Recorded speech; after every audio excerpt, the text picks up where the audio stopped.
Hi friends, स्वागत है आप सभी का हमारे यूट्यूब चैनल प्यारा पब्लिक प्लेटफॉर्म पर।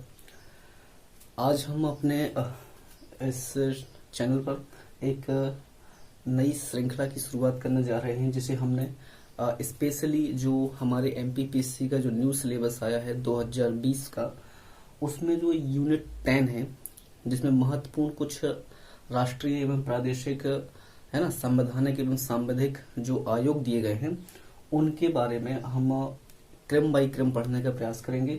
जिसमें से आज ये हमारा पहला वीडियो रहेगा, है ना, और जिसमें हम आज सबसे पहला जो आयोग हम पढ़ने वाले हैं वो है राष्ट्रीय मानव अधिकार आयोग, है ना। इसी प्रकार से हम सारे आयोगों को कवर करेंगे धीरे धीरे, है ना। तो ये आज की हमारी पहली क्लास रहेगी।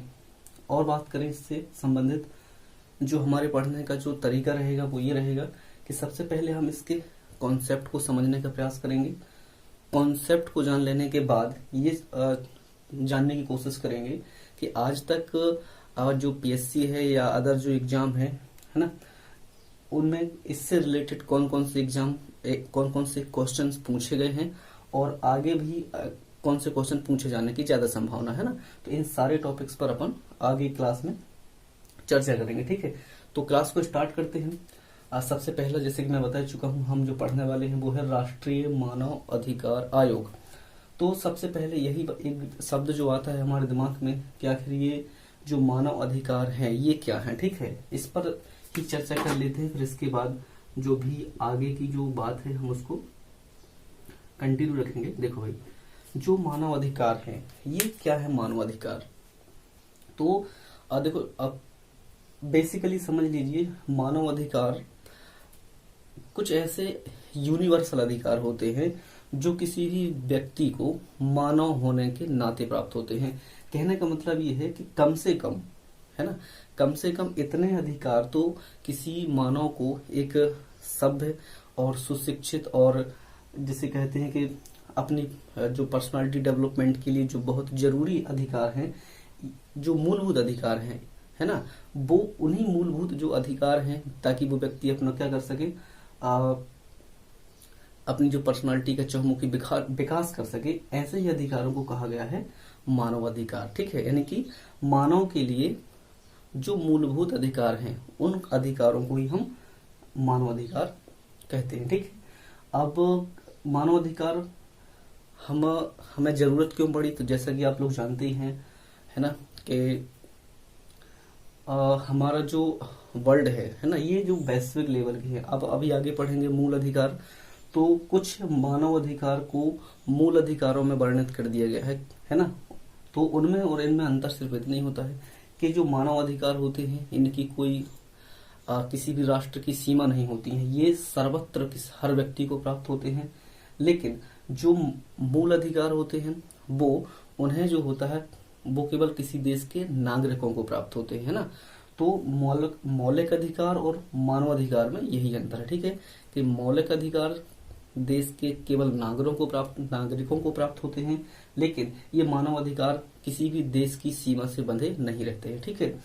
और आप जरूरत की मैंने बात की, तो जरूरत आप जानते ही हैं, है ना। जो पूरे वर्ल्ड में एक मतलब फर्स्ट वर्ल्ड वार और सेकेंड वर्ल्ड वार हुआ, उसमें कई सारे लोगों के जो निर्दोष लोग थे उनके जो मानव अधिकार थे उनका हनन हुआ। और आगे चल करके, है ना, 1945 में राष्ट्रीय संयुक्त राष्ट्र संघ आया और ऐसे कई संगठन आए जिन्होंने ये बगालत की कि कम से कम इतने अधिकार जो मूलभूत अधिकार हैं वो लोगों को प्राप्त होने चाहिए। तो वहां से एक श्रृंखला चली आ रही थी और आगे चल के 1991 में, आप लिख लीजिए, थोड़ी सी पृष्ठभूमि है, ठीक है। 1991 में एक पेरिस में एक क्या होता है, अंतर्राष्ट्रीय सम्मेलन होता है जिसमें ये निर्णय लिया जाता है। देखो, जो यूएनओ है, ठीक है, इसकी बात करें, जो यूएनओ है वो 10 दिसंबर 1948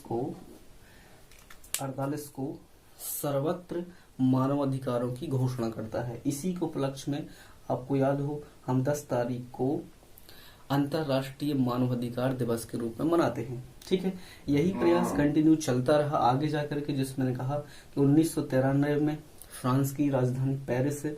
पेरिस में एक अंतर्राष्ट्रीय सम्मेलन होता है और जिसमें इस बात पर जोर दिया जाता है कि यदि हमें मानवाधिकार, जो ये मानवाधिकार हैं, इनको वास्तविक रूप में लोगों तक पहुंचाना है, तो एक ऐसी संस्था नेशनल हर दुनिया के हर देश में होनी चाहिए जो उनका जो मानवाधिकार हैं उनको भली भांति से उनकी जांच करे, उनके उल्लंघन की जांच करे और उनसे संबंधित जो भी सिफारिशें हैं वो सरकार को सौंपे। तो वही जो संस्था है, जिस संस्था की इन लोगों ने सिफारिश की, और इस चूंकि हमारा भारत भी इस समझौते में शामिल था, उसी को ध्यान में रखते हुए इसके 2 साल बाद यानी कि 1993 में भारत ने जिस संस्था की इन्होंने बात की थी, उस संस्था को मूल रूप देने के लिए एक अधिनियम लाते हैं ये लोग। जिस भारत सरकार एक अधिनियम लाती है जिसका नाम होता है मानवाधिकार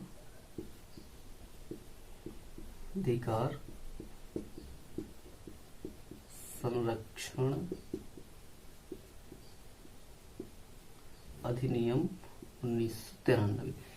एक ये अधिनियम लेकर के आते हैं क्योंकि आप जानते ही हैं किसी भी महत्वपूर्ण जो संस्था होती है ना, तो उसको स्थापित करने के लिए संसद के द्वारा एक कानून की जरूरत होती है। तो उस संस्था को, जिसको इन्होंने कहा था कि नेशनल लेवल पर संस्था होनी चाहिए, उसको मूर्त रूप देने के लिए भारत की संसद ने 1993 में अपने जो गणतंत्र का 44वां वर्ष था। ये भी पूछा जाता है कि जो मानव अधिकार संरक्षण अधिनियम 1993 है वो अपने गणतंत्र के कौन से वर्ष में अधिनियमित हुआ था, तो वो 44वां वर्ष है। ठीक है, आप ध्यान रखिएगा। तो उस वर्ष इस अधिनियम को सरकार पारित कर देती है और इसी में जो इसके बारे में थोड़ा सा जान लीजिए। ये जो अधिनियम है यानी कि जो एक्ट है, इसमें कुल मिलाकर के 8 अध्याय हैं और 43 धाराएं हैं। लेकिन ये है ना, ये कॉमन वाली बात है, 8 अध्याय हैं और 43 धाराएं। ये सामान्य सी बात है, थोड़ा सा जाने रखिए यार, है ना। तो इन्हीं 8 अध्यायों और 43 धाराओं में जो राष्ट्रीय मानव अधिकार आयोग है, इससे संबंधित अन्य अलग अलग उपबंध किए गए हैं। तो जो भी महत्वपूर्ण धाराएं रहेंगी, है ना, राष्ट्रीय मानवाधिकार आयोग से संबंधित, और खास करके जो हमारे एग्जाम से रिलेटेड रहेंगी, जो भी धाराएं महत्वपूर्ण रहेंगी, उन धाराओं के बारे में हम बहुत ही अलग से डिटेल से पढ़ने वाले हैं। तो आप लोग इनमें थोड़ा सा ध्यान रखिएगा। क्यों लाया गया? क्योंकि भाई हमारा जो देश है वो पेरिस समझौते में शामिल था और उसमें हस्ताक्षर किए थे। उसी को ध्यान में रखते हुए मानवाधिकार संरक्षण अधिनियम 1993 लाया गया, जिसमें कि 8 अध्याय और 43 धाराएं हैं। जिसकी एक धारा है, मैं उसको भी डिटेल से बताऊंगा। इसकी जो धारा है, धारा जो 3 है, इसी में कहा गया है कि केंद्र सरकार अधिनियम जो ये बनाया गया है, इस अधिनियम की शक्ति का प्रयोग करते हुए एक आयोग का गठन करेगा, जिसे राष्ट्रीय मानवाधिकार आयोग के नाम से जाना जाएगा।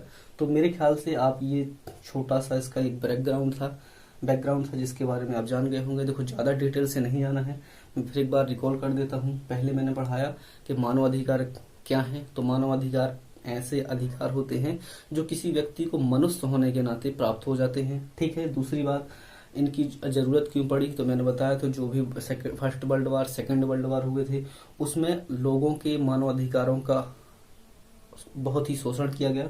उसको ध्यान में रखते हुए 1948 में जो यूएनओ है, संयुक्त राष्ट्र संघ है, 10 दिसंबर 1948 को मानवाधिकारों की घोषणा करता है, जिसके उपलक्ष्य में 10 दिसंबर को अंतर्राष्ट्रीय मानवाधिकार दिवस मनाया जाता है। इसी की श्रृंखला में आगे चलते हुए एक 1991 में पेरिस में एक अंतर्राष्ट्रीय सम्मेलन होता है, जिसमें यह निर्णय लिया जाता है कि हर देश में एक सर्वोच्च संस्था होनी चाहिए जो मानवाधिकारों के संरक्षण से संबंधित काम करेगी। उसी को ध्यान में रखते हुए भारत सरकार ने 1993 में एक अधिनियम बनाया, जिसमें 8 अध्याय और 43 धाराएं हैं। जिसकी एक धारा जो 3 है, इसमें कहा गया है कि केंद्र सरकार अधिनियम द्वारा प्रदत्त शक्तियों का प्रयोग करके एक आयोग का गठन करेगा, जिसका नाम राष्ट्रीय मानवाधिकार आयोग होगा, है ना। आई होप कि आपको ये बातें थोड़ी सी समझ में आ गई होंगी। इस चीज को आप यहाँ पर याद रखिएगा, ये भी याद रखने वाली चीज है, ठीक है ना भाई। और ये सारी जो चीजें मैंने बताई थोड़ा सा आप दिमाग में रखिएगा।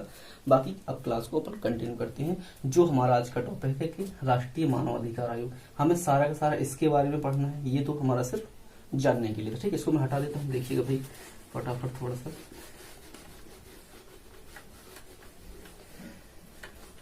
समझ के थोड़ा सा पढ़ते हैं, मैंने कहा है, क्योंकि जो भी इस बार जो पीएससी का ट्रेंड रहा, जिसने भी पेपर दिया होगा उसको पता होगा, सारी की सारी चीजें उन्होंने कॉन्सेप्ट बेस पूछना स्टार्ट कर दिया। इसलिए मैं जो भी चीजें पढ़ाऊंगा आपको थोड़ा सा कॉन्सेप्ट के हिसाब से पढ़ाऊंगा।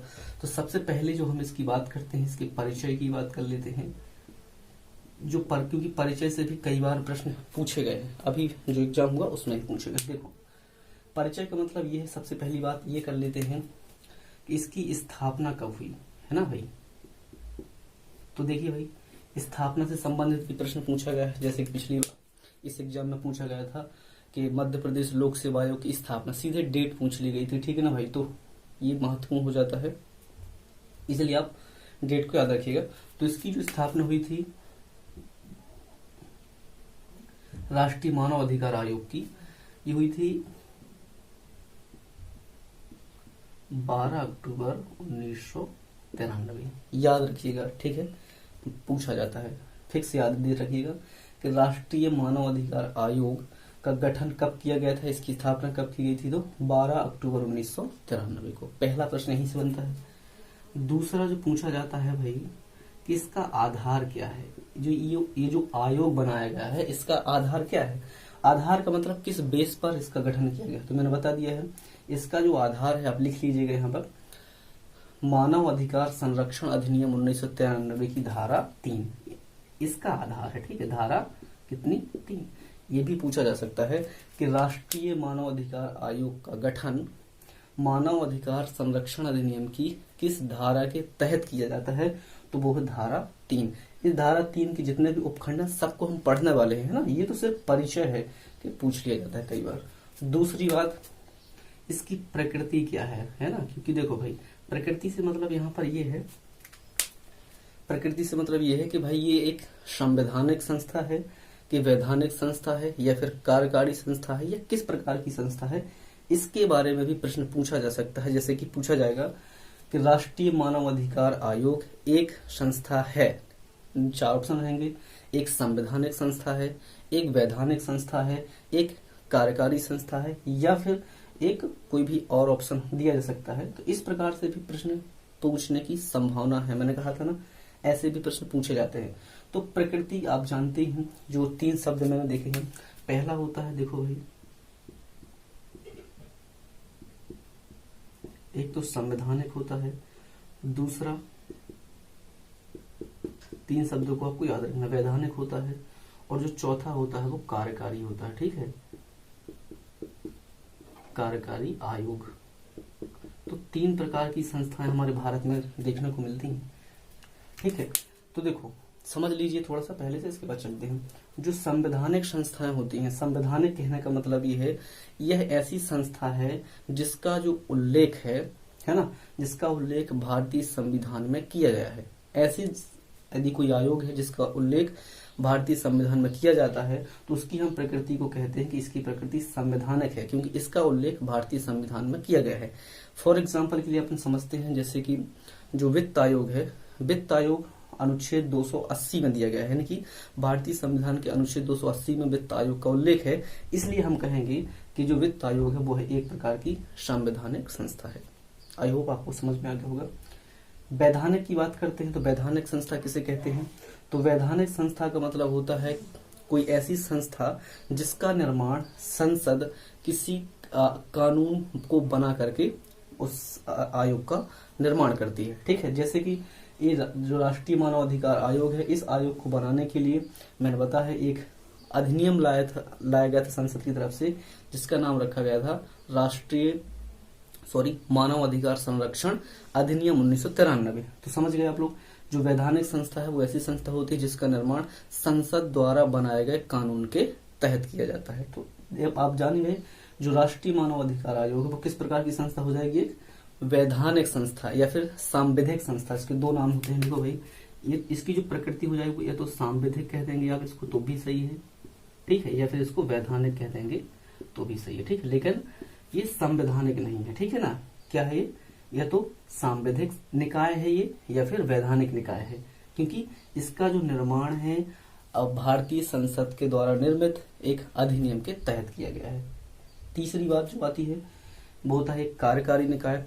कार्यकारी निकाय का मतलब ये होता है जो हमारे केंद्र सरकार का जो मंत्रिमंडल होता है, मंत्रिमंडल जो अपने आदेश से किसी यदि संस्था का निर्माण करती है तो उस संस्था को हम कहा जाता है कार्यकारी आयोग। जैसे कि आप लोग नीति आयोग के बारे में पढ़ते होंगे, तो जो नीति आयोग है वो उसे संसद, ना तो उसका उल्लेख संविधान में किया गया है और ना ही उसके लिए कोई संसद के द्वारा कोई अधिनियम अलग से बनाया गया है, लेकिन उसे जो हमारे देश की जो मंत्री परिषद या मंत्रिमंडल होता है उसके द्वारा उसके पास जो पावर्स हैं उसके आदेश के थ्रू उस नीति आयोग का गठन किया गया है। इसलिए हम कहते हैं कि जो नीति आयोग है वो केंद्र सरकार का एक कार्यकारी निकाय है। तो मेरे ख्याल से ये तीनों बातें आपको अलग अलग समझ में आ गई होंगी। तो अब जब से भी आपसे पूछा जाए जब भी कि राष्ट्रीय मानव अधिकार आयोग किस प्रकार का निकाय है, तो यह एक सांविधिक निकाय है, ठीक है, ये आपको याद रखना है। ये पूछा जाता है इसलिए मैंने बता दिया, ठीक है। अब आगे की बात करते हैं थोड़ी सी।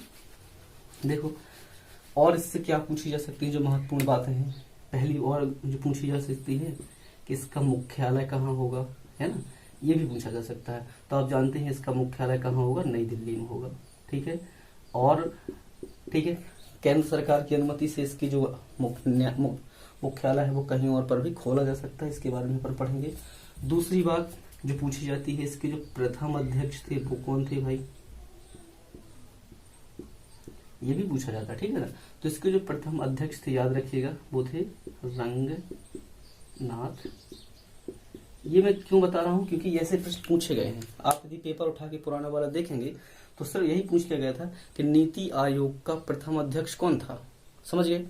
ऐसे भी प्रश्न पूछे जाते हैं, तो इसलिए मैं यहाँ पे जो इससे संबंधित जो सामान्य सी बातें हैं, ठीक है, हो सकता है कई बार यहीं से प्रश्न आ जाए, तो आपको ज्यादा मेहनत भी नहीं करनी है, सीधे याद रख लेना है। तो इसके जो प्रथम अध्यक्ष थे वो थे रंगनाथ मिश्र। इसी के साथ में देख लीजिए वर्तमान में कौन है, ठीक है भाई, इसको देख लीजिए, क्योंकि ये भी तो पूछा जा सकता है कि वर्तमान में कौन है।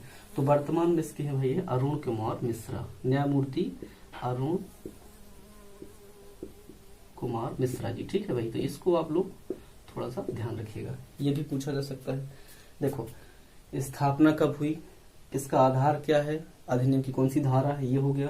प्रकृति क्या है, मुख्यालय कहाँ है, प्रथम अध्यक्ष कौन है और वर्तमान अध्यक्ष कौन है।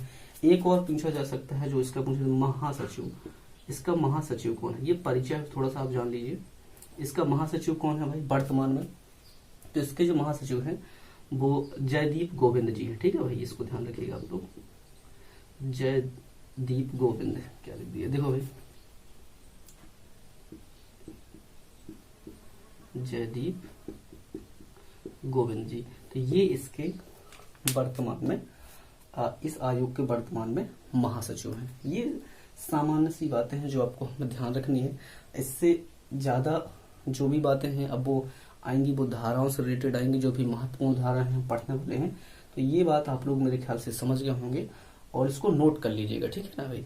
अब आगे बढ़ते हैं, ठीक है, जो भी महत्वपूर्ण धारा है उनके बारे में हम चर्चा करने वाले हैं, ठीक है। इसको हटा देते हैं भाई, देखो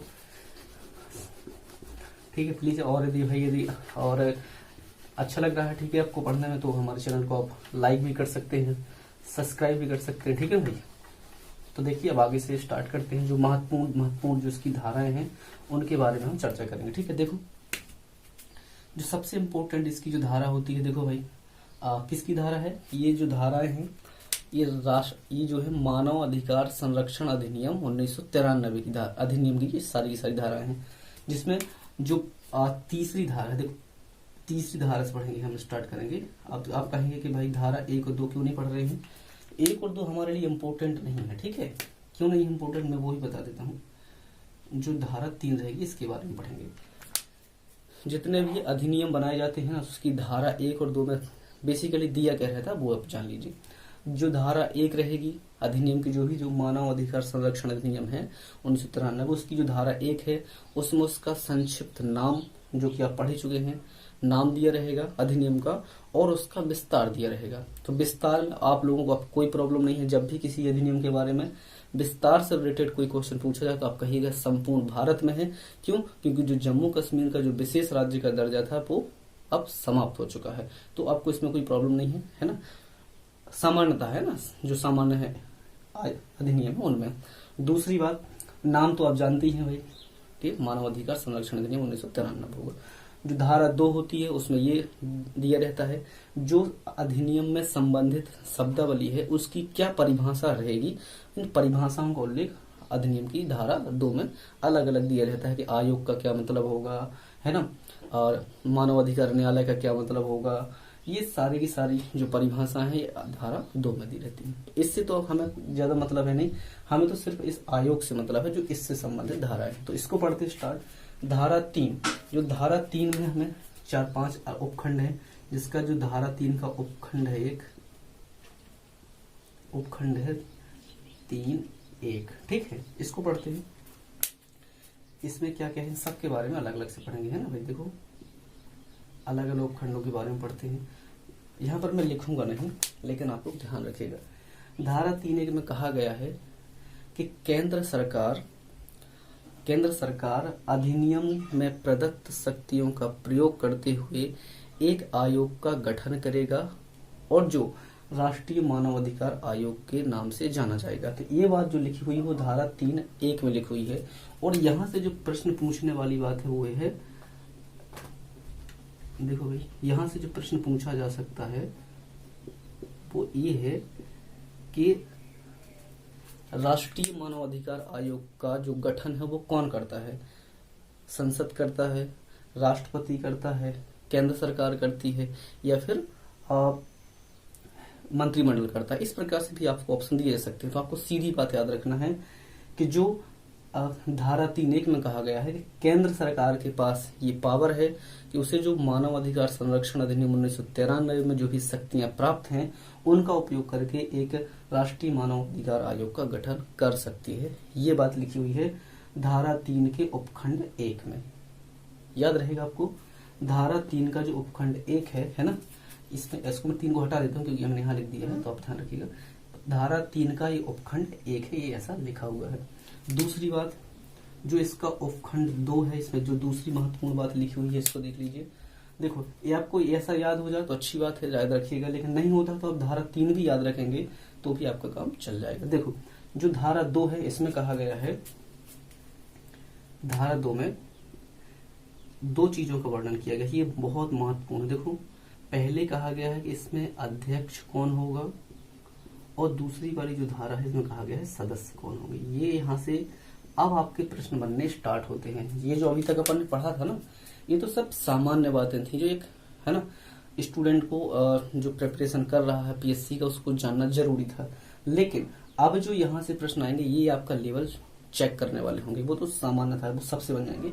यहाँ से देखिएगा, जो धारा 3 का उपखंड 2 है ये बताता है दो बातों के बारे में कि अध्यक्ष कौन होगा आयोग का, इसके बारे में बताएगा, और जो सदस्य होगा वो कौन कौन से होंगे इनके बारे में, सबके बारे में बताएगा। तो देखिए धारा 3(2) के तहत कहा गया है कि इसका जो अध्यक्ष होगा वो जो सुप्रीम कोर्ट है, मैं यहाँ पर शॉर्ट में लिखता हूँ, सुप्रीम कोर्ट का या तो चीफ जस्टिस हो सकता है या फिर कोई जस्टिस हो सकता है, और वो भी सेवानिवृत्त। इसको मैं बताता हूँ अभी, देख लीजिए, सेवानिवृत्त। आप समझते हैं क्या है इसका मतलब। देखो ये जो अपडेशन है ना, जो मानव अधिकार संरक्षण अधिनियम 1993 में 2019 में एक बार अभी संशोधन किया गया है। आप लोग ध्यान रखिएगा, कब किया गया संशोधन? 2019 में। तो 2019 में कुछ संशोधन किए गए हैं, उन संशोधनों के साथ में हम पढ़ने वाले हैं ना, जिसमें से एक संशोधन ये भी था कि इससे पहले जो एक प्रावधान था कि यहाँ का जो अध्यक्ष होगा वो केवल और केवल सुप्रीम कोर्ट का मुख्य न्यायाधीश होता था। लेकिन याद रखिएगा, लेकिन जो वर्तमान व्यवस्था है इस संशोधन के बाद में उसमें कहा गया है कि राष्ट्रीय मानव अधिकार आयोग का जो अध्यक्ष होगा या तो वो तो सुप्रीम कोर्ट का या तो चीफ जस्टिस यानी कि मुख्य न्यायाधीश हो सकता है, या फिर कोई न्यायाधीश भी हो सकता है, ये चेंजिंग कर दिया गया, ठीक है। लेकिन ये दोनों में से दोनों ये सेवानिवृत्त होने चाहिए, यानी कि कोई वर्तमान सुप्रीम कोर्ट में पदस्थ न्यायाधीश अध्यक्ष नहीं बन सकता है, ये आपको ध्यान रखना, ठीक है ना। सिर्फ और सिर्फ या तो मुख्य न्यायाधीश बनेगा या न्यायाधीश बनेगा, लेकिन सेवानिवृत्त बनेगा, ये आपको याद रखनी है, ठीक है भाई। ये अपडेशन है, नया है, आप लोग ऐड कर लीजिएगा, ठीक है। देखो दूसरी बात, इसमें सदस्य की बात की गई है कि सदस्य कौन होंगे, तो इसमें भाई 5 सदस्य होंगे, ठीक है, धारा 2 में कहा गया है। और ये जो सदस्य होंगे ये भी 2 प्रकार के होंगे, है ना, इसको भी ध्यान रखिएगा। तो कौन कौन होंगे देख लीजिए। इसमें जो 2 सदस्य होते हैं वो न्यायिक होते हैं, न्यायिक पृष्ठभूमि से आए होते हैं, न्यायिक सदस्य होते हैं। और जो 3 होते हैं वो विशेषज्ञ सदस्य होते हैं। अब ये कौन कौन होंगे ये भी देख लीजिए, समझ रहे हैं ना आप लोग बात। सारी चीजों को हम डिटेल से पढ़ना है। ये 3 लोग हैं, है ना, यहाँ पर देखो इसी 2 में लिखा हुआ है, ऐसा सब है ना। ये सदस्य कौन होंगे, तो 2 सदस्य होंगे न्यायिक पृष्ठभूमि से और 3 सदस्य होंगे विशेषज्ञ। तो ये जो 2 सदस्य हैं ये कौन कौन होंगे, इसको भी देख लीजिए। देखो भाई थोड़ा सा इसमें लिखा हुआ है, जो एक न्यायिक सदस्य होगा वो सुप्रीम कोर्ट का कोई जस्टिस मतलब न्यायाधीश रहेगा। वो भी या तो वर्तमान भी हो सकता है ये, और या फिर सेवानिवृत्त हो सकता है, ये 2। मैं देखो शॉर्ट में चीजें लिख देता हूँ यार, थोड़ा सा समझिए आप लोग, क्योंकि सारी चीजें लिखना पॉसिबल नहीं, वीडियो बहुत लंबा हो जाएगा, है ना। वैसे ये 2 वीडियो में जाने वाला है ये वाला पूरा टॉपिक। देखिए तो जो 2 न्यायिक सदस्य हैं उसमें से एक जो न्यायिक सदस्य होगा वो सुप्रीम कोर्ट का न्यायाधीश होगा, यानी कि सुप्रीम कोर्ट का जस्टिस। कोई भी जस्टिस हो सकता है, यहाँ से अब चीफ जस्टिस से मतलब नहीं है। और वो न्यायाधीश जो होगा या तो वर्तमान हो में पदस्थ भी हो सकता है या फिर सेवानिवृत्त भी न्यायाधीश हो सकता है। तो आप समझ गए होंगे, जो 2 न्यायाधीश में से एक यहाँ से आ जाएगा, ठीक है। दूसरा एक जो न्यायाधीश आएगा वो जो हाई कोर्ट होते हैं अपने भारत में जितने भी हाई कोर्ट हैं उसका चीफ जस्टिस होना चाहिए, वो भी वर्तमान या सेवानिवृत्त, ठीक है भाई। ये वाली बात भी आपको ध्यान रखनी है, ठीक है भाई। तो ये बात आप समझ गए होंगे। 2 न्यायाधीश हो गए। पहला न्यायाधीश मैं समझा देता हूँ। जो पहला न्यायाधीश है वो सुप्रीम कोर्ट का वर्तमान या सेवानिवृत्त न्यायाधीश होना चाहिए। नंबर 2 में जो दूसरा न्यायाधीश होता है वो किसी भी हाई कोर्ट का कार्यरत या सेवानिवृत्त मुख्य न्यायाधीश होना चाहिए, है ना भाई। हाई कोर्ट का मुख्य न्यायाधीश होना चाहिए, ये बात कही गई है धारा जो 3 का उपखंड 2 है, ठीक है। तो ये तो 2 न्यायिक सदस्य हो गए। 3 कौन से विशेषज्ञ सदस्य होंगे, तो 3 लिख लीजिएगा, मैं बोल देता हूँ आप लिख लीजिएगा। 3 ऐसे विशेषज्ञ सदस्य होंगे, है ना, जो मानव अधिकार आयोग से संबंधित कुछ विशेष अनुभव या फिर उसमें अनुभव रखते होंगे या फिर उनमें दक्षता रखते होंगे। तो ऐसे 3 सदस्यों को भी आयोग में नियुक्त किया जाएगा, ऐसा प्रावधान किया गया है धारा 3 में। और ये 3 सदस्यों में से कम 1 महिला होना चाहिए, ठीक है ना। ये ध्यान रखना आप लोगों को, इन 3 में से 1 महिला का होना अनिवार्य होता है, ये भी आप लोग याद रखिएगा, ठीक है। 1 महिला होना चाहिए, ये भी आप लोग ध्यान रखेंगे भाई, है ना। तो देखो मैंने जो बोल दिया आप लोग लिख लीजिएगा। ये जो 3 सदस्य होते हैं ये अपने विषय विशेषज्ञ होते हैं। ये जो 2 सदस्य होते हैं ये न्यायिक पृष्ठभूमि से आते हैं।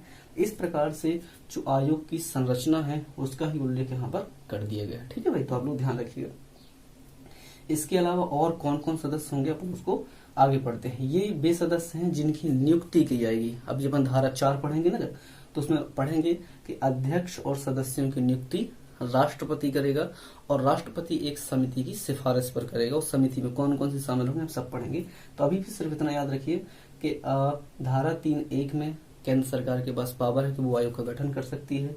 धारा जो 3 का उपखंड 2 बताती है कि यहाँ पर कौन व्यक्ति अध्यक्ष होगा और कौन व्यक्ति सदस्य होगा, ठीक है। सदस्य होगा, ये सारी बातें लिखी हुई हैं। तो ये देख लीजिए। इसके बाद जो इसका जो एक और खंड बचता है वो है, देखिए भाई इसको हटा देते हैं यहाँ से ना। देखो वीडियो ज्यादा लंबा ना हो जाए इसलिए थोड़ा सा अपन फास्ट करते हैं, है ना। चलो देखो जल्दी से देखते हैं भाई।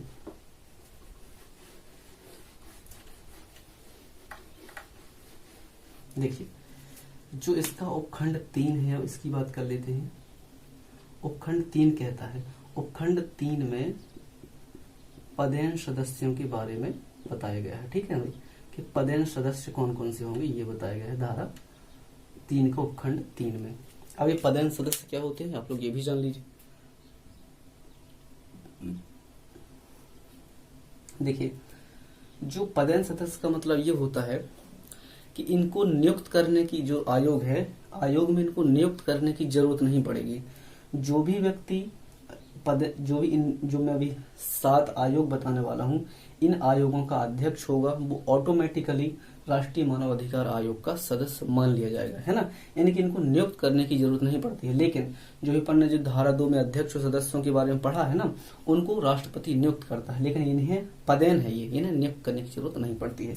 तो कौन कौन व्यक्ति या कौन कौन से आयोग के अध्यक्ष जो हैं वो राष्ट्रीय मानवाधिकार आयोग के पदेन सदस्य होते हैं, इसके बारे में भी प्रश्न पूछा जा सकता है। तो आप गिनिएगा 7 आयोग में यहाँ पर लिखने वाला हूँ शॉर्ट। देखिए, तो देखिएगा, सबसे पहला जो होता है वो होता है अल्पसंख्यक आयोग, ठीक है, एक तो ये हो गया।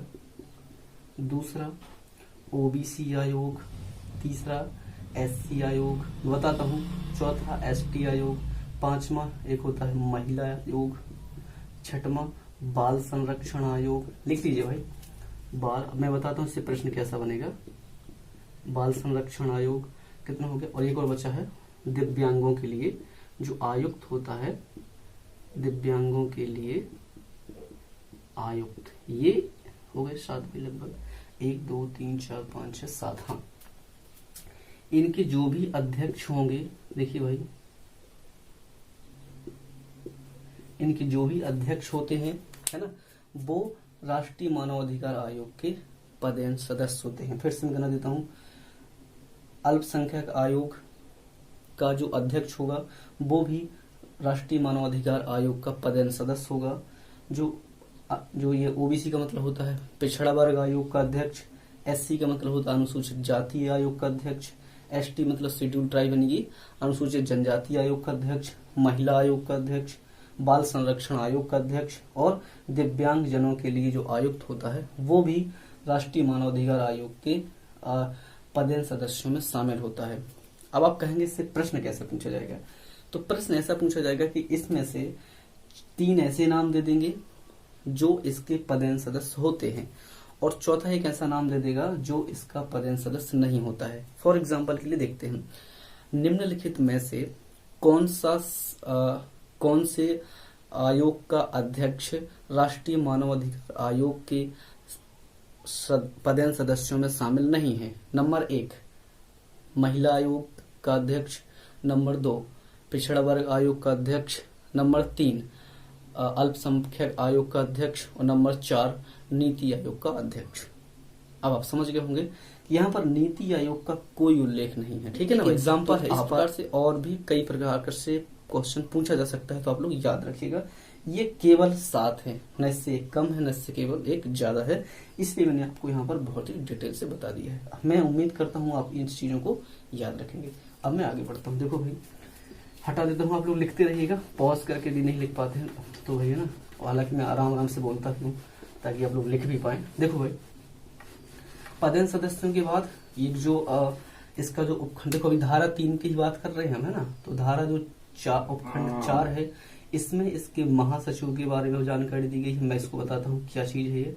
देखो, महासचिव का मतलब इसमें कहा गया है, जो धारा 3 का उपखंड 4 में इसमें कहा गया है कि राष्ट्रीय मानवाधिकार का एक महासचिव होगा जो कि इस आयोग का मुख्य कार्यकारी, है ना, कार्यकारी अधिकारी, कार्यपालन अधिकारी होगा, ठीक है ना। ये बात कही गई है धारा 3 के उपखंड 4 में। तो जो आयोग का मुख्य कार्यपालक अधिकारी होता है वो होता है महासचिव होता है, जो कि भारत सरकार के सचिव रैंक का अधिकारी होता है।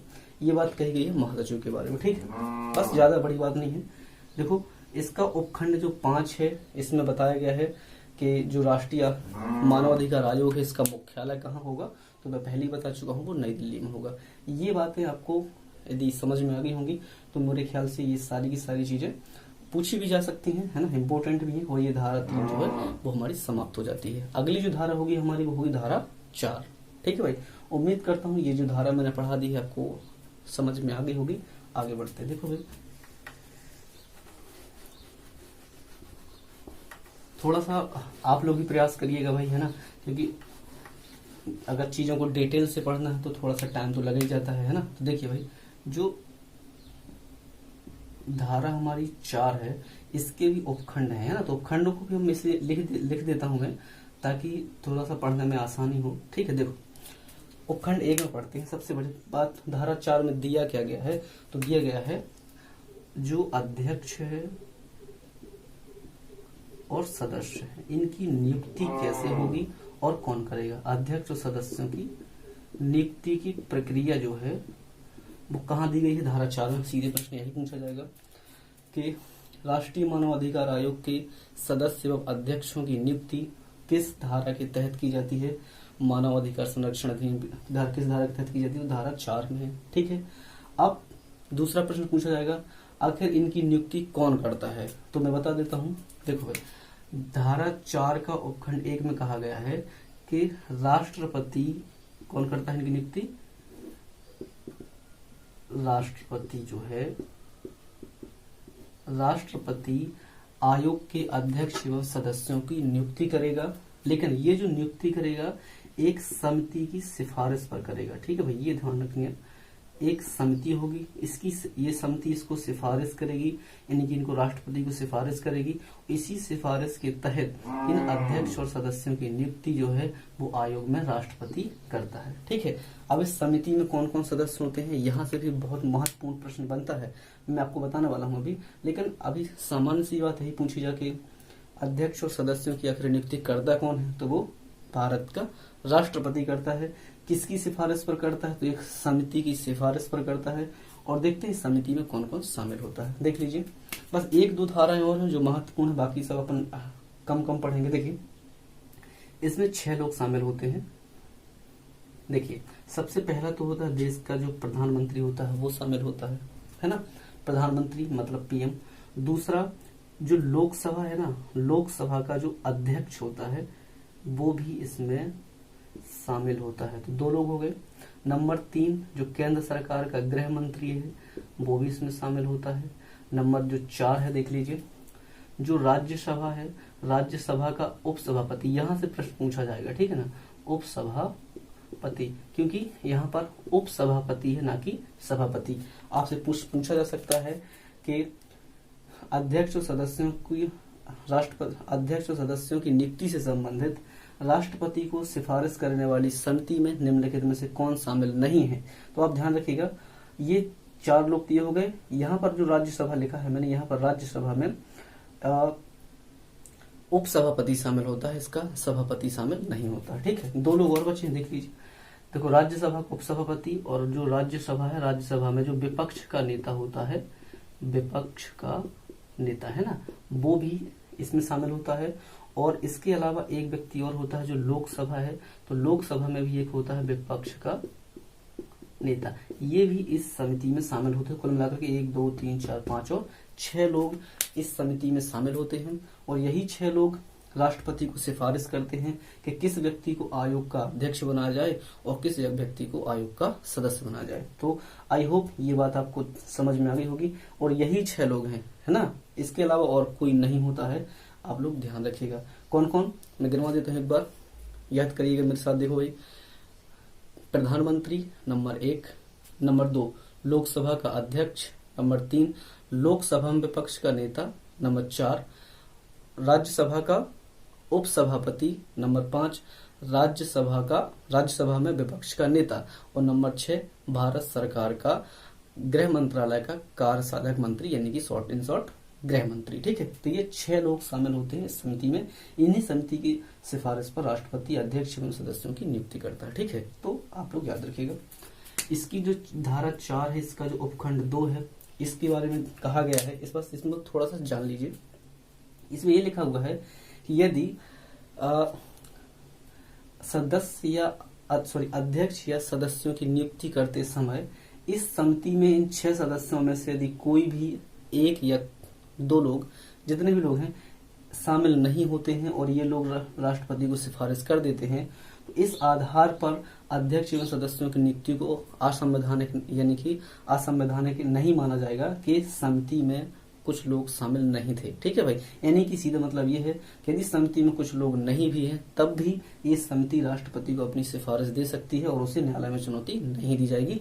ये बात लिखी हुई है धारा 4 के उपखंड नंबर 2 में, है? सामान्य सी बात है, अब जान लीजिएगा। ठीक है, यानी कि इनके में से किसी एक के ना होने पर भी इनकी सिफारिश का में उतना ही पावर रहेगा जितना कि ये 6 लोग करते हैं। ठीक है, तो आप लोग समझ गए होंगे। अब आगे की स्टार्ट करते हैं, धारा 5 के बारे में पढ़ते हैं। देखो भाई, देख लीजिए थोड़ा सा जल्दी से। इसके बाद 2-4 धाराएं और जो एक दो धाराएं और हैं जो महत्वपूर्ण, 2 धाराएं 5 और 6 जहां से बार बार प्रश्न पूछे जा चुके हैं, क्योंकि यहाँ पर चेंजिंग हुई है। मैंने बोला ना कि जो भारतीय संविधान है, 2019 में जो मानवाधिकार संरक्षण अधिनियम है उसमें संशोधन हुआ था, तो यही जो धारा है इनमें परिवर्तन हुआ है। देखिए धारा जो 5 है, अभी हम सबको रिकॉल भी कर लेंगे एक बार कि धारा 3 में हमने क्या क्या पढ़ा, धारा 4 में हमने क्या क्या पढ़ा, धारा 5 में, धारा 6 में। ये 6 तक धारा बहुत ही इंपॉर्टेंट है, आप लोग ध्यान रखिएगा। देखो तो धारा जो 5 है ये जो है बताता है कि इनका त्याग पत्र कैसे होगा, ये त्याग पत्र कैसे देंगे और इनको कैसे हटाया जाएगा। कौन? अब यानी कि अध्यक्ष और सदस्य, इनकी बात की जा रही है। देखिए जो राष्ट्रीय मानवाधिकार आयोग है इसके अध्यक्ष और सदस्यों को कैसे हटाया जाएगा, ये लोग किसे अपना त्याग पत्र देंगे, इस सारी प्रक्रिया का जो उल्लेख है वो धारा जो मानव अधिकार संरक्षण अधिनियम है उसकी जो धारा 5 है उसमें अलग अलग दिया गया है। क्या दिया गया उसको समझते हैं। देखो भाई, इसमें भी 3 बातें आप लोगों को ध्यान रखनी है। देखो इसमें भी 3 उपखंड है, तो 5 का एक उपखंड है 5(1) जिसमें कहा गया है स्वेच्छा से अध्यक्ष या सदस्य, है ना, अपना त्याग पत्र राष्ट्रपति को दे सकता है। ये वाली बात की गई है। ये त्याग पत्र है जो अध्यक्ष और सदस्य है, ये अपना जो त्याग पत्र है वो किसे देते हैं, प्रेसिडेंट ऑफ इंडिया को देते हैं। ये वाली बात लिखी हुई है धारा 5(1) के अंदर। ठीक है, ये स्वेच्छा से है ना, मतलब यदि अध्यक्ष या सदस्य चाहता है कि मैं त्याग पत्र देना चाहता हूं तो वो अपना त्याग पत्र किसे सौंपता है, वो है राष्ट्रपति को। ये बात पूछी जा सकती है। ठीक है, नंबर 2, यदि मान लीजिए जो उपखंड 2 है इसका, यदि मान लीजिए जो अध्यक्ष सदस्य है उस पर साबित कदाचार या अक्षमता, इसको समझते हैं क्या है। यदि राष्ट्रपति को जो हमारा उच्चतम न्यायालय किसी सदस्य या अध्यक्ष पर साबित कदाचार या अक्षमता की पुष्टि कर देता है तो राष्ट्रपति अपनी पावर से भी इन लोगों को हटा सकता है। ये पावर होती है राष्ट्रपति के पास। ठीक है, यानी कि साबित कदाचार और अक्षमता के आधार पर सदस्य और अध्यक्ष को हटाने की जो शक्ति होती है वो राष्ट्रपति के पास होती है। लेकिन ऐसा राष्ट्रपति तभी कर सकता है जब हमारे देश का जो सुप्रीम कोर्ट है ऐसी सिफारिश करे कि हाँ इस अध्यक्ष और सदस्य के जो भी है उस पर जो आरोप लगाए गए हैं या फिर ये जो इन पर जो आरोप लगे हैं ये सही है, तभी जाकर के राष्ट्रपति इनको हटा सकता है। ये पावर भी हमें धारा 5 के उपखंड 2 में दी गई है। ठीक है ना भाई, हटाने का अधिकार किसे है, राष्ट्रपति की बात याद रखिएगा। देखो इसका जो उपखंड 3 है इस पर भी बात की गई है कि और इनके अलावा भी 5 आधार हैं जिनके आधार पर किसी व्यक्ति को यानी कि किसी अध्यक्ष सदस्य को भी अपने पद से हटाया जा सकता है। वो 5 आधार कौन कौन से हैं देखो। इनके अलावा देखो हटाने के 3 तरीके हैं, या तो अध्यक्ष सदस्य स्वयं ही त्याग पत्र दे दे, नंबर 2 या फिर उच्चतम न्यायालय उस पर साबित कदाचार या अक्षमता का दोष सिद्ध कर दे, नंबर 3 5 और आधार हैं। देखिएगा इसमें 5 आधार दिए गए हैं, अन्य आधार हैं इसमें हटाने के। ठीक ना भाई, तो देखिए लिख लीजिएगा, मैं यहाँ पर बोल देता हूँ।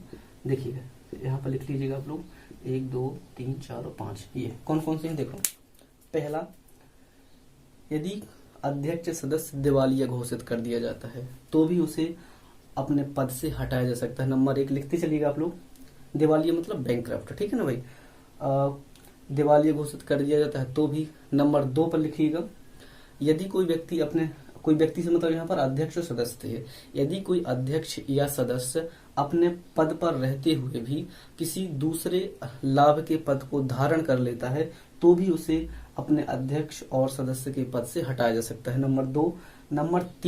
नंबर तीन का जो आधार है, यदि वो मानसिक या शारीरिक शिथिलता के कारण अपना कार्य करने में अक्षम पाया जाता है तो भी उसे अपने पद से हटाया जा सकता है, इनकी चाहे वो अध्यक्ष हो या फिर सदस्य हो।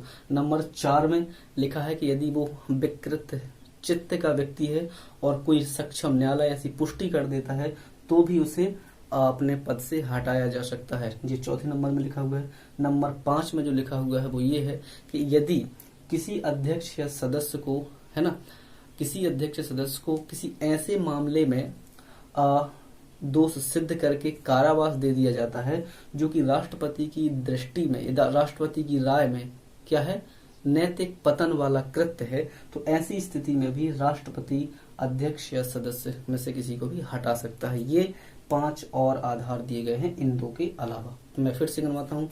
पहला, दिवालिया हो गया हो। नंबर 2, किसी और लाभ के पद को धारण कर लेता है। नंबर 3, शारीरिक या मानसिक रूप से शिथिल हो जाता है। नंबर 4, विकृत चित्त का हो जाता है। और नंबर 5 में लिखा हुआ है कारावास से दंडित हो जाता है, वो भी ऐसे कारावास से जो कि नैतिक पतन वाला है राष्ट्रपति की राय में, तो भी राष्ट्रपति अध्यक्ष या सदस्य को उसके पद से हटा सकता है। ये 2 है, ये धारा 5 में है। इतनी ही जो महत्वपूर्ण बातें हैं ये सारी की सारी हमने पढ़ ली हैं, इससे ज्यादा इसमें और कोई भी बात नहीं है। ये मैं जानता हूँ कि मैं सोचता हूँ कि आप लोगों ने लिख लिया होगा, प्लीज लिख लीजिए क्योंकि मैं लिखूंगा तो बहुत टाइम लगने वाला है। ठीक है, आसान से लिख लीजिए। देखो भाई, अब जो धारा है महत्वपूर्ण उसके बारे में बात करते हैं, धारा 6 के बारे में, है ना भाई। देखते हैं थोड़ा सा, अब बाकी जो धाराएं होंगी वो हम देखते हैं क्या महत्वपूर्ण धारा है। आप ज्यादा महत्वपूर्ण धारा नहीं, आपसे यहाँ से जो प्रश्न पूछे जाएंगे वो सिर्फ यहीं से पूछे जाएंगे। देखो भाई, धारा 6 देख लीजिए। जो धारा 6 है, जो धारा 6 है वो पदावधि के बारे में बात करता है। वो किसकी पदावधि है भाई? ये तो आप जानते ही हैं, जो हमारे अध्यक्ष हैं, अध्यक्ष महोदय या फिर सदस्य है ना, इनके बारे में भी अध्यक्ष और सदस्य की पदावधि क्या रहेगी इनके बारे में बताया गया है। देखिए, इसके भी उपखंड करके पढ़ लेते हैं भाई थोड़ा सा। इसका एक उपखंड 1 है, उपखंड 2 है और उपखंड 3 है। 3 उपखंड में बस सामान्य सामान्य बातें। देखिए,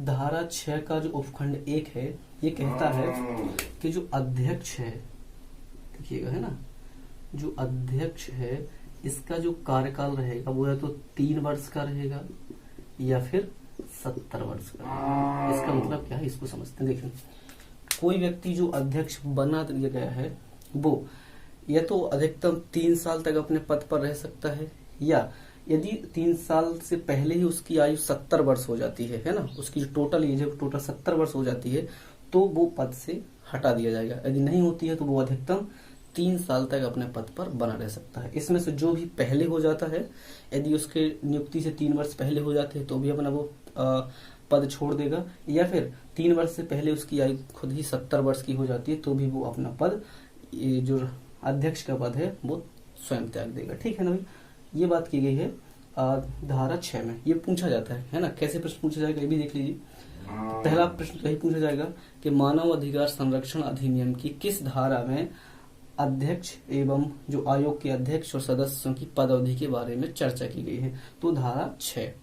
दूसरा प्रश्न पूछा जाएगा कि जो राष्ट्रीय मानवाधिकार आयोग है इसके अध्यक्ष और सदस्यों का कार्यकाल कितने साल का होता है, तो अध्यक्ष का जो कार्यकाल होता है 3 वर्ष और 70 वर्ष तक होता है।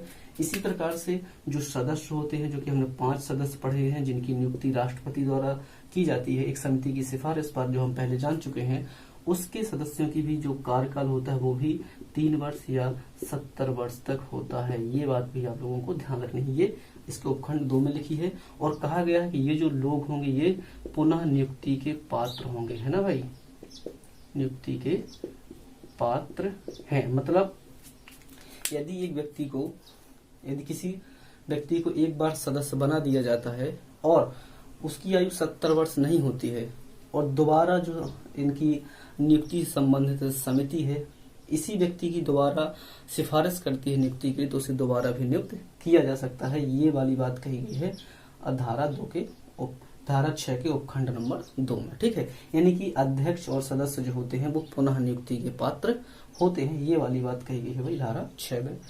याद रखिएगा। कार्यकाल कितने वर्ष का, तो दोनों का कार्यकाल सेम ही है। अगली बात जो यहाँ पर लिखी होंगी भाई, तो इसका मतलब यहाँ पर लिखा हुआ है अन्य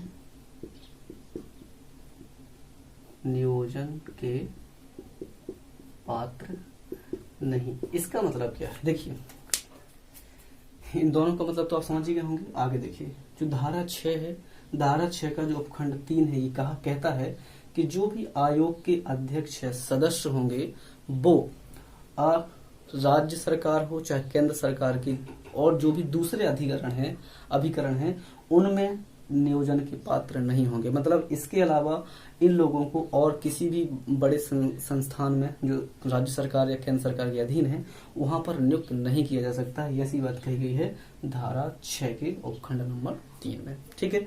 उम्मीद करता हूँ आपको ये जो चीजें हैं वो याद हो गई होंगी, है ना। टर्न से ये पूछा जा सकता है, जो 2019 में चेंज कर दिया गया है, मैंने बता दिया है, इससे पहले 5 वर्ष के लिए किया गया था, लेकिन अब जो वर्तमान में स्थिति है वो ये है, ठीक है। 2019 के बाद ये सारा अपडेटेड डाटा है, आप लोग ध्यान रखिएगा, ठीक है। तो देखो भाई, जो भी महत्वपूर्ण धाराएं हैं आयोग से संबंधित और जहां से प्रश्न पूछे जा सकते हैं, मैंने आपको बता दी है। धारा 3, 4, 5 और 6, ये 4 धाराएं हैं जहां से 80% से ज्यादा सवाल पूछे जा चुके हैं और पूछे जाते रहेंगे। इसके अलावा जो और धाराएं हैं, जो अन्य धाराएं हैं, उनके बारे में भी हम हल्का हल्का जान लेते हैं, है ना। तो उम्मीद करता हूँ आपको ये चीजें समझ में आ गई होंगी और इसको कंटिन्यू करते हैं, ठीक है भाई। देखिएगा, अब ज्यादा महत्वपूर्ण नहीं है, मैं यहाँ पर एक हेडिंग लिखूंगा और आपको सिर्फ बताता चलूंगा कि आखिर इसमें है क्या, ठीक है। देखिएगा भाई, जो महत्वपूर्ण थे मैंने बता दिया है, अभी अब मैं आपको उसको रिकॉल भी करके बता दूंगा। देखिएगा भाई,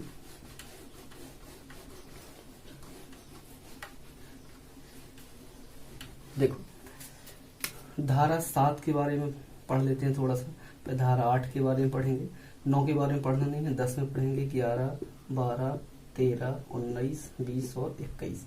इस तरीके से धारा एक बार पढ़ेंगे, बस आप लोग लिखते चलिएगा। देखो धारा जो 7 है वो बताता है कि कार्यकारी अध्यक्ष की नियुक्ति जो है वो कौन करेगा, राष्ट्रपति करेगा। इसका मतलब क्या है समझ लीजिए।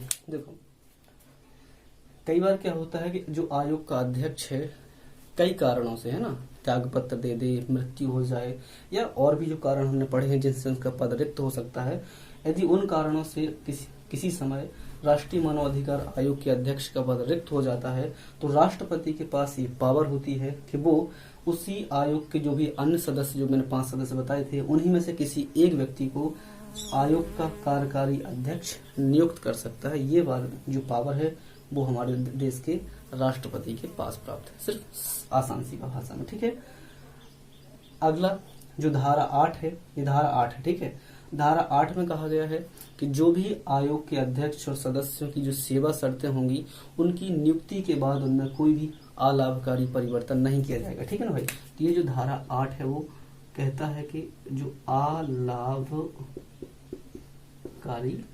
परिवर्तन है वो नहीं होंगे, ये वाली बात कहता है। आप लोग समझ गए होंगे, ठीक है। अपन ने जब राष्ट्रपति के बारे में पढ़ा था तब भी उनके बारे में जो सेवा शर्तें होती हैं, कोई भी अधिकारी हो, जो महत्वपूर्ण अधिकारी हो, उसकी नियुक्ति के बाद उसकी जो सेवा शर्तें होती हैं उनमें अलाभकारी परिवर्तन करने की जो पावर होती है वो सामान्यतः नहीं होती है, ठीक है। मैं देखिए सरकार के पास नहीं होती है, ठीक है, ये लिख दिया जाता है पहले से भी। जो मानव अधिकार संरक्षण अधिनियम की धारा 10 है, इसमें कहा गया है कि जो आयोग होगा, इसमें 2-3 बातें लिखी हुई हैं। जो आयोग होगा वो अपनी जो प्रक्रिया है उसको प्रक्रिया से मतलब उसकी जो अधिवेशन का जो स्थान है, जो समय है, इसको निर्धारित करने की जो क्षमता, निर्धारित करने की जो शक्ति होगी वो अध्यक्ष के पास होगी, ठीक है ना भाई। तो यहाँ पर जो 3 बातें मैं यहाँ पर बताने वाला था, पहला देखो अधिवेशन जो होता है, अधिवेशन मतलब बैठक, है ना। अधिवेशन का जो समय होगा